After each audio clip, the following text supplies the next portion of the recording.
কাউকে ভালোবাসলে এতটাই ভালোবাসো যেন সে কষ্ট পেলে প্রথমে তোমাকেই খোঁজে। আমরা যে জিনিসটাকে বেশি পছন্দ করি সেটা পাওয়া অসম্ভব। পৃথিবীতে স্বার্থ ছাড়া কিছু নেই, ঠিক যেমন জ্যোৎস্নার স্বার্থে মানুষ চাঁদকে ভালোবাসে। মন থেকে ভালোবাসলে চোখ থেকে পানি ঝরবেই।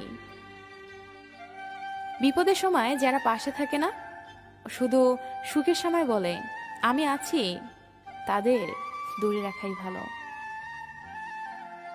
লোকের কাছে তারাই সবচেয়ে বেশি খারাপ যারা সবসময় মুখের উপর উচিত কথা বলতে ভালোবাসে।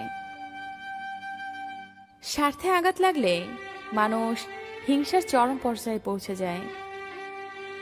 যখনই বলি ভালো আছি, তখনই মনটা বলে ওঠে কত অভিনয় করবি ভালো থাকার। নিষিদ্ধ করা হোক ভালোবাসা, না হয় নিষিদ্ধ করা হোক ছেড়ে চলে যাওয়াটা।